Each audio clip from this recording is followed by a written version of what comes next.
Aedes దోమల గురించి పూర్తి వివరాలు కింద ఇవ్వబడ్డాయి. ఏడిస్ దోమ అంటే ఏమిటి? ఏడెస్ అనే దోమ అనేది డెంగ్యూ, చికున్గున్యా, జికా వైరస్ వంటి వ్యాధులను వ్యాప్తి చేసే ఒక రకమైన దోమ. ఈ దోమలు సాధారణంగా పగటిపూట, ముఖ్యంగా ఉదయం మరియు సాయంత్రం వేళల్లో ఎక్కువగా కాటువేస్తాయి.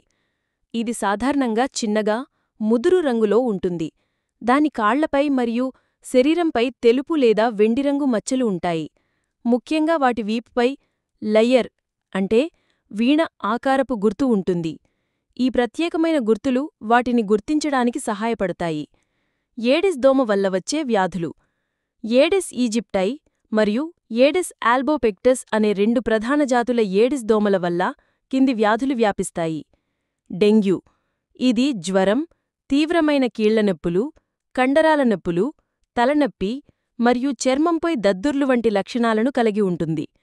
చికున్గున్యా: ఈ వ్యాధి కూడా తీవ్రమైన జ్వరం మరియు కీళ్లనొప్పులను కలిగిస్తుంది. ఈ నొప్పులు కొన్నిసార్లు చాలా కాలం వరకు కొనసాగవచ్చు. జికా వైరస్: దీని లక్షణాలు డెంగ్యూ మరియు చికున్గున్యాని పోలి ఉంటాయి. ముఖ్యంగా గర్భిణీ స్త్రీలకు ఈ వైరస్ సోకితే పుట్టబోయే శిశువులలో మెదడు పెరుగుదల సరిగ్గా లేకపోవడం, మైక్రోసెఫలీ వంటి తీవ్రమైన సమస్యలకు దారితీస్తుంది. పసుపు జ్వరం, యెల్లో ఫీవర్ అంటారు. ఇది కూడా ఏడిస్ దోమల ద్వారా వ్యాపిస్తుంది.